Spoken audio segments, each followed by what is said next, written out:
semua, salam sejahtera Malaysia. Selamat datang ke channel Fels Lifestyle.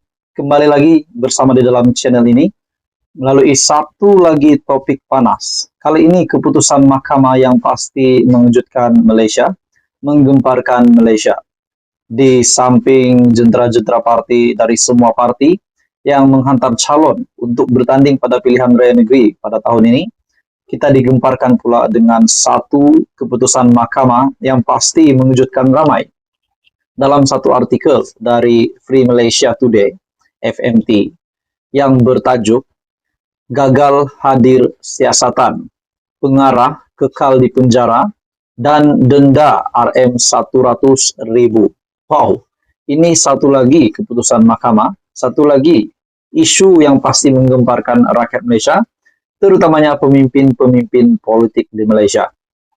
Hakim mendapati sabitan oleh Mahkamah Session bagi pertuduhan pertama terhadap pengarah CTB Solutions Sendirian Berhad, Amiruddin Nin, sebelum ini adalah selamat. Mahkamah Tinggi hari ini mengekalkan hukuman penjara sehari serta denda RM100,000 terhadap pengarah CTB Solutions Sendirian Berhad Amiruddin Nin kerana gagal hadir di hadapan pegawai penyiasat Suruhanjaya Security untuk diperiksa di bawah Akta Pencegahan Pengubahan Wang Haram, Pencegahan Pembiayaan Keganasan dan hasil daripada aktiviti haram 6 tahun lepas.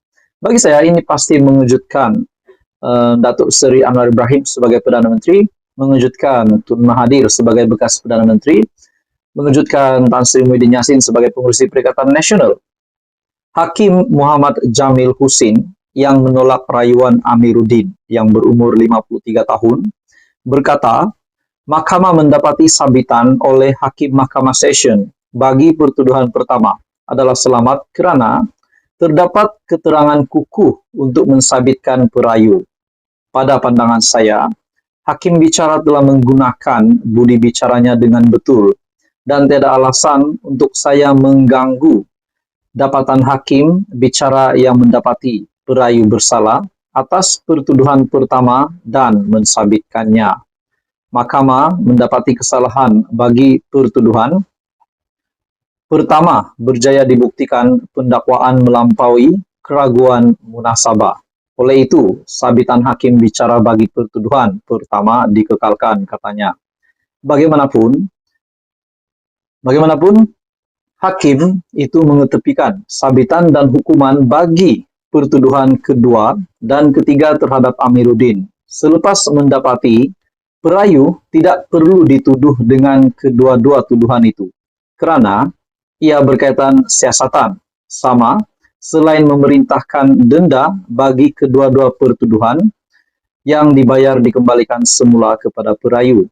Sementara itu, Jamil membenarkan rayuan Amiruddin untuk mengetepikan sabitan dan hukuman denda. Mahkamah Session sebelum ini membenarkan Amiruddin menangguhkan pelaksanaan hukuman denda RM itu sehingga rayuan hari ini diputuskan. Dia sudah menjalani hukuman penjara sehari dan membayar denda berjumlah RM300,000 untuk hukuman bagi ketiga-tiga tuduhan. Pada Julai 14, 2022, Mahkamah Session menjatuhkan hukuman penjara sehari dan berjumlah denda berjumlah RM300,000 terhadap Amiruddin selepas didapati bersalah atas 3 pertuduhan. Gagal hadir di hadapan pegawai penyiasat Suruhanjaya Security Malaysia di Suruhanjaya Security Malaysia, Persiaran Bukit Kiara pada 14 Jun 28 Ogos 2017 dan 18 April 2018. Ia bagi tujuan pemeriksaan sebagaimana dikehendaki oleh perenggan 32 dalam kurungan 3 dalam kurungan E, Akta Pencegahan Pengubahan Wang Haram, Pencegahan Pembiayaan Keganasan dan hasil daripada aktiviti haram, Akta 613. Bagi saya ini satu lagi isu yang pasti mengejutkan Malaysia, terutamanya kepimpinan politik di Malaysia. Jadi saudara-saudara, apa komen Anda? Teruskan bersama di dalam channel ini untuk info yang seterusnya. Jangan lupa tekan butang like, share, dan subscribe. Halo semua, salam sejahtera Malaysia. Selamat datang ke channel Fels Lifestyle. Setelah kita dikejutkan dengan keputusan bekas Perdana Menteri Tun Dr. Mahathir yang sah mengundurkan diri tidak bertanding pada pilihan raya negeri. Timbul tercetusnya tanda tanya, ya kenapa Tun Dr. Mahathir tidak bertanding pada PRN kali ini? Adakah memang tiada slot untuk beliau masuk menjadi calon, ataupun memang beliau sudah tidak mahu lagi menjadi calon, ataupun beliau memang sudah sah kalau benar pun beliau akan bertanding. Nah, semua menjadi persoalan. Kita juga tahu bahwa pilihan raya umum 15 yang lepas, beliau kalah teruk. Uang deposit pun Tun Mahathir sendiri tidak dapat balik. Bukan beliau saja, tapi seluruh gerakan tanah air yang bertanding pada pilihan raya umum ke-15. Akhirnya, saudara-saudara, tanda tanya itu dijawab. Kenapa Tun Dr. Mahathir tidak bertanding PRN kali ini? Dalam satu artikel dari biharian.com. Tak tanding PRN, ini penjelasan Dr. Mahathir. Wow, ini yang kita nantikan. Apa penjelasan dari Tun M?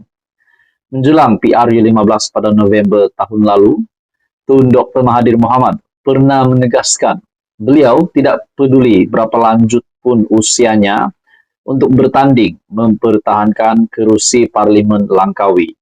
Bekas Perdana Menteri yang berusia 97 tahun, yang ketika itu mengetuai Parti Pejuang Tanah Air sebagai pengerusi, dipetik berkata, beliau bukan tidak mahu melepaskan kerusi parlimen itu, hanya mahu menggantikan kerajaan lebih baik di bawah pentadbirannya jika menang PRU. Namun pada PRU 19 November itu, Dr. Mahathir menjadi antara 369 calon parlimen yang hilang wang deposit selepas memperoleh undi kurang 1/8 daripada jumlah keseluruhan undi yang dikira, hanya mendapat 4.566 undi daripada keseluruhan 48.123 undi dalam saingan 5 penjuru. Beliau berkecimpung dalam bidang politik pada 1964. Bertanding dan menang kerusi Kota Setar pada PRU 1964. Pada 1965, beliau dipilih sebagai ahli Majelis Tertinggi UMNO pada PRU 1969. Dr. Mahathir bertanding PRU sekali lagi di kawasan sama, tetapi ditewaskan oleh wakil PAS. Beliau disingkirkan daripada parti pada 26 September 1969 kerana mengkritik Perdana Menteri ketika itu, Tunku Abdul Rahman Putra Al-Haj. Hari ini pula beliau mengesahkan tidak bertanding pada PRN akan datang. Sebaliknya, mahu lebih aktif memberi sokongan dalam gerakan proklamasi Melayu. Ada juga yang berkata, adakah Tun Mahathir memang sudah sah kalah? Sudah tiada lagi harapan sekiranya beliau akan bertanding pada pilihan raya negeri ataupun pada mana-mana PRN, PRU yang bakal diadakan pada masa akan datang. Adakah memang tiada sudah kuasa pengaruh Tun Mahathir untuk menjadi wakil rakyat? Itu menjadi persoalan. Saya tidak akan bertanding pilihan raya menurut Tun Mahathir, tapi akan aktif beri sokongan dalam gerakan orang Melayu yang mahu bahagian mereka dalam negara ini. Tapi kita juga tahu bahwa Syed Saddiq, yaitu presiden muda, ada membuat kenyataan bahwa Tun Mahathir perlu berhenti meneruskan politik yang lapuk. Mereka yang bimbang negara ini akan menjadi milik orang lain, bukan lagi negara milik orang Melayu, tapi negara berbilang kaum yang menolak orang Melayu ke bawah dan jadi lebih miskin. Itu objektif saya, dan bukan untuk menjadi Perdana Menteri, katanya pada sidang media. Jadi apa komen Anda setelah Dr. Mahathir membuat kenyataan tersebut? Teruskan bersama di dalam channel ini. Untuk info yang seterusnya, jangan lupa tekan butang like, share, dan subscribe.